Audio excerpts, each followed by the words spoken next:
back to Harvey Photography. Thank you for the ones that have watched my last video and have subscribed. Thank you for joining us today. For this episode we were going to go on to a photo trip, but then whilst my dad was in the garage sorting through his boxes, I saw something very unusual. Only being 7 years old, I have only ever seen a digital camera and have not really thought about what cameras were like in olden days, long before Dad was born. Cheeky. What? My dad came across this in the garage. It is a plate holder that was made around 1899 to 1900, and so it is from a camera almost 120 years old. Before we look at this a bit more, it made me think about photography in the olden days, so I thought I would Google it. I was so shocked that in one form or another, photography can be traced back thousands of years. Of course, people were not taking photos thousands of years ago. That would be silly, as cameras were not around then.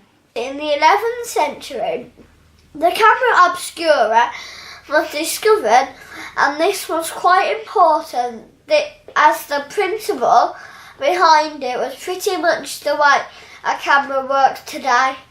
Camera obscura comes from the Latin meaning darkened room, and as the name suggests, involved a dark room. This is how it worked. You had a dark room that somewhere had a small hole in it. Our hole is here. This then let light travel in from the outside, and amazingly, on the dark room wall, the light would show an image of what was outside. As light travels in straight lines though, the image of the wall was upside down. This was because outside the light from the ground went upwards through the hole, and the light high up went downwards into the hole, so it was turning the picture upside down. Camera obscura actually works in a very similar way. A camera does, but it does not capture the image permanently. In the 19th century, it was discovered that using silver nitrate on a surface would capture images when it was exposed to light, but the image would not last, as it would eventually fade away. As things progressed, inventors found various ways to not only to capture an image, but to also preserve or fix it and stop it from fading away. This is the oldest known surviving photograph, so probably not the first one, but the oldest one still in existence. It was taken by Joseph Nice in 1826 or 1827. This photo is another first. This was taken in 1838 by Louis Daguerre, France, and is believed to be the first photo showing a person. If you look, you can see a man getting his shoes clean. There were more people in the photo, but as it took so long to take the photo, they all blurred out because this man was standing still, having his shoes shined. The camera caught him. So back to my dad's plate holder. Long before digital cameras were ever thought of, and indeed, even before film cameras appeared, plate holders like this were used in cameras. A piece of specially treated tin or glass was plated into this holder, and that would then be fixed onto the back of a camera and then exposed to capture an image. This is the oldest photo we have, and it is an old tin plate photo from the 80s. So it is over 130 years old. As you can see, it is on metal. Photos on tin are quite special, as at the time they could not be copied, and so the photo itself was one of a kind. As well as tin, glass was also used. This is a glass negative from 1898 and shows the Town Hall in Birmingham. Unlike tin photos, copies could be made from glass negatives.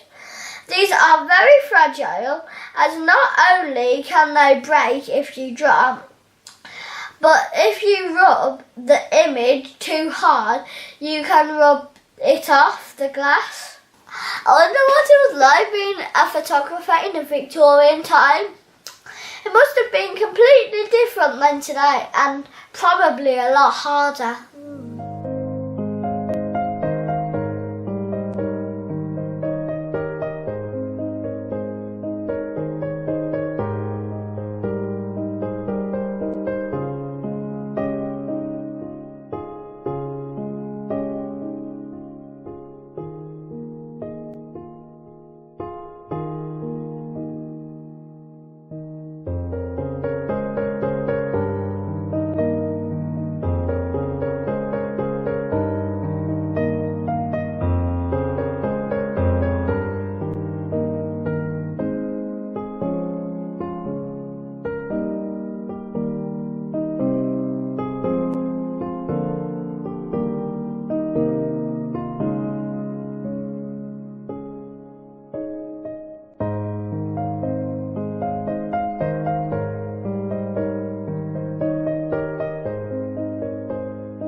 I better pass this back to Mr. Ramsbottom.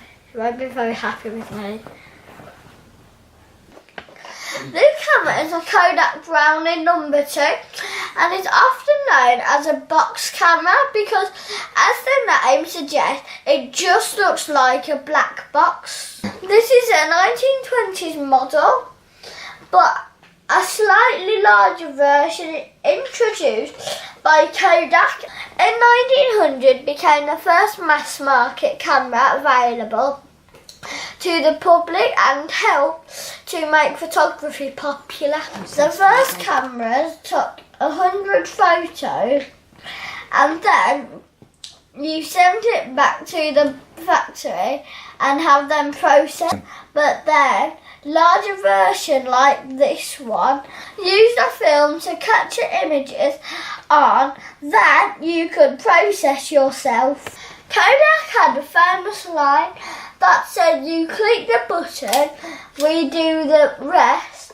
They advertised that the camera was so easy to use, even children could use it.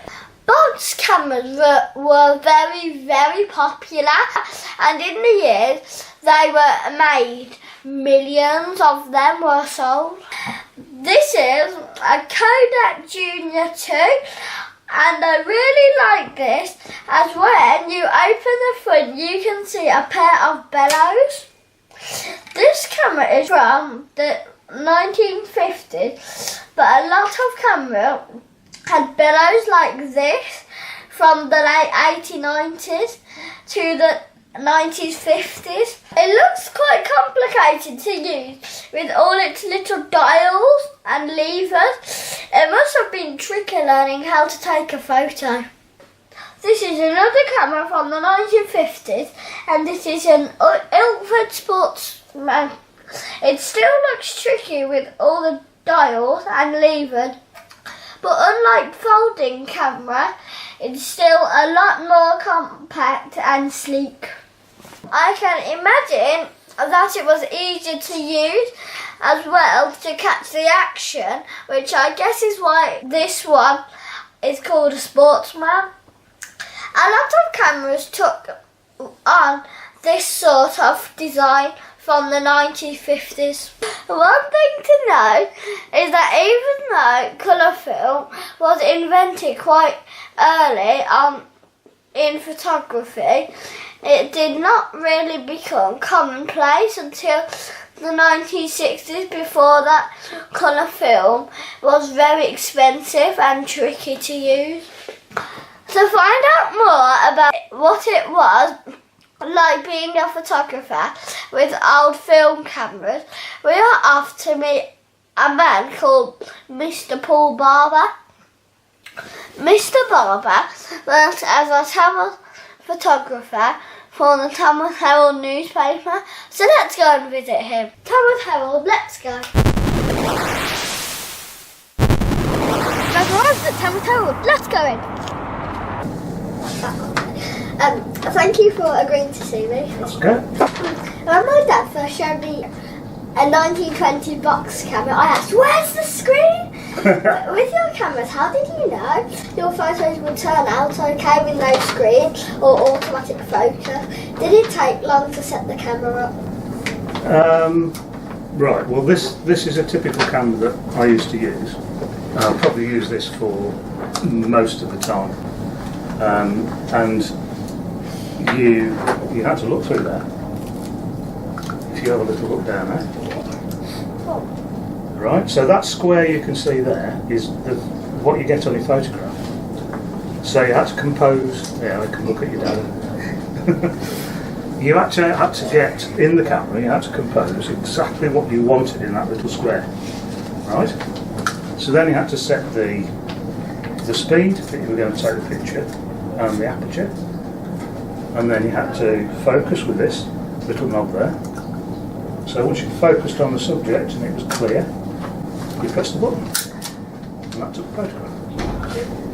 But then, because there was film in there, you have to wind the film on to the next shot, and then you're ready to take another photograph. So it was the skill in actually seeing what you wanted in that little square and then taking the photograph that made you know really that you got what you wanted.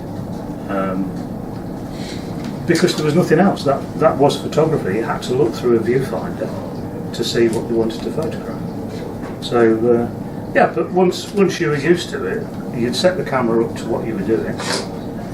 For instance, in here, once I'd set that aperture and speed, you just carry on taking pictures the same setting. You just have to focus.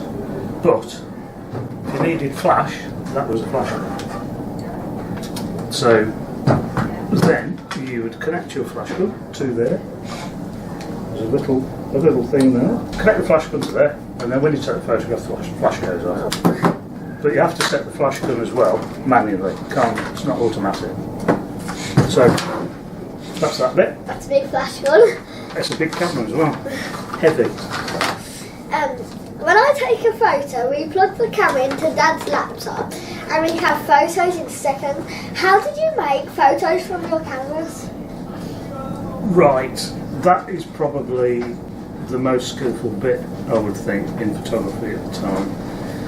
Because you had a roll of film in the back of your camera, that film had to be developed. So a roll of film used to look like that. So when the film came out of there, you got all your photographs on there on a roll of film. So then the next step, I brought one of these on. That's a developing tank. So you take the film out of there. This is complete dark in a dark room, so all the lights off, no light at all. And you'd have to feed the film onto that and then wind it on. So all the film then is wrapped around those little grooves in there. So then that would go in the tank, completely dark. Put that on the top. Make sure it's completely locked off. Then you can put the lights on, because that is in a nice black tank. There's no light going to get in there. So the next step would be to get your developer. Voila. So you fill that up with the developer, and then you would pour the developing solution into there. And as soon as you've done that, you've got one of these little things, which is I used to call them a twiddler, and that you twiddle that round to make sure that there was no bubbles. You didn't want any air bubbles in there, otherwise it would leave specks on the film. Or the other way to do it would be put that on, and you could pick the tank up and do that. Give it a shake. That would stay in there for about 7 minutes. Then you'd tip all that away. You'd put another chemical in, which was called a stop back, which stopped it developing.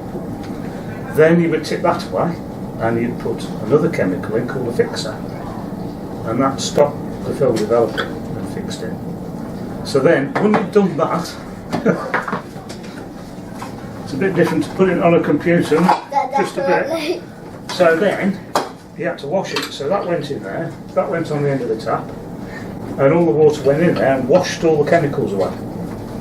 So when you've done that, you could actually open this, get that out, take your film off there and have a look at the negatives. And that was how you developed your film. And then from there, you have to put the negatives into a machine called an enlarger. And this is in the dark again. You'd project the light from the enlarger through the negative onto a piece of photographic paper, and then you do the same process again. You'd have to have a developer, the stop back and the fixer, and you'd put the paper through all those, wash it at the end, and you'd end up with a photograph. So it was a really long process, and if you made one mistake along the way, that was everything gone. You couldn't retrieve it. You can't go back and do it again. So if you accidentally put the light on, or you put the wrong chemical in, that ruined, completely ruined. So you had to be absolutely spot on every time, every single time. I would want to do that with my dad. No, it's a little bit different now when you can just pop it on a screen, can't you? Yeah. Plug it into the computer, and then you can do whatever you want to do. How different do you think things are for professional photographers now with digital cameras than they were for photographers in the 90s, 60s, 70s and 80s? How different? I think there is still, you've still got to have the skill to compose a picture. And professional photographers still work the same, really. But it's an advantage now to be able to see the picture straight away. There's none of this developing, which we used to have to do. So I suppose going back to when I started in photography, you had to be really skillful, because you had to learn all the darkroom techniques, like developing pictures, printing the pictures, as well as setting the camera completely manually and focusing. Nowadays you've got, well, you know, with your camera you've got automatic focus. Yeah. Sets the exposure automatically. You can have a look on the back. So it's just made everything faster and easier, really, than in the old days. Because if I was to do that, I would definitely mess it up. Well, I had to train a long time. I had to work in the darkroom first and learn all that part of it, and then eventually I went out taking pictures at weddings and photographing people in the studio.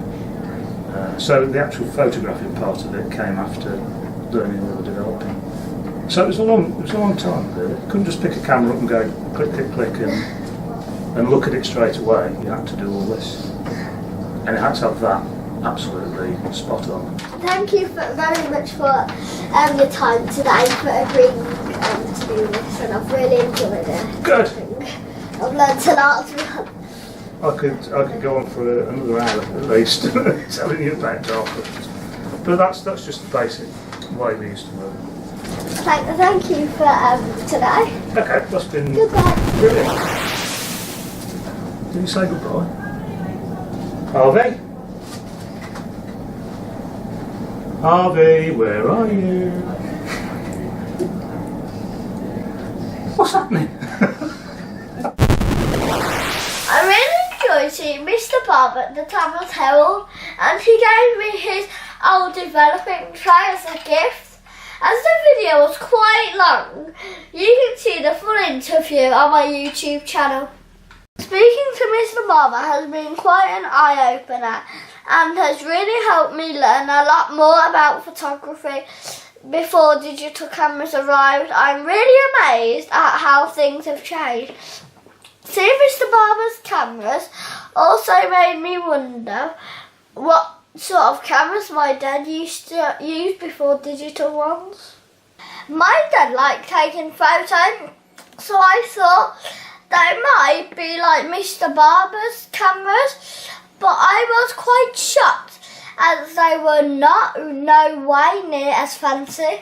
I think I was very lucky as my first camera was a Sony DSC H9, but instead my dad's first camera was an Idle Kodak Instamatic 133. He told me it was a Christmas present in 1976.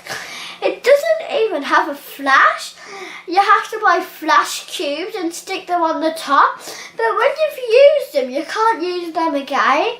My dad says you have to be very selective taking photos as the film was quite expensive, and then you also had to then pay to have the photos developed. My mum said her first camera was a Kodak as well, but hers was a Kodak Brownie like this one. Unfortunately, Mum does not have it anymore as she is not a Kodak like that. So I asked my dad what was his first digital camera, and he dug out a Kodak DC 215 zoom that he bought around 1998 when digital cameras were breaking into the market. The first one, however, a tiny screen, and like this one were only 1 megapixel. This one says it has a zoom, but it is just a 2 times optical zoom. The camera body is also really thick as well for what it is.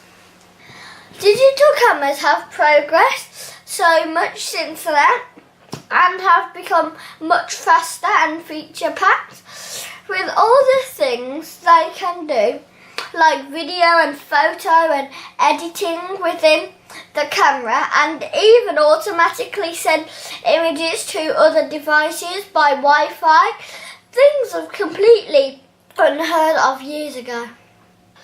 Megapixels have also increased, with some top of the range cameras now having 50 megapixels of the resolution. These days, digital cameras are everywhere and built into numerous devices. A lot of people these days use phones instead of cameras, so the small camera market is fading away. Before we go, my dad would just like to say a photography joke. Okay. Why are alligators such good photographers? I don't know. I don't know. Because they're good at snapping. Oh. What? Thank you for watching this video. I hope you enjoyed it. Please subscribe down below and click the like button. You can also see my photos at harveyp.com. Thank you again. I hope to see you in future videos. Bye.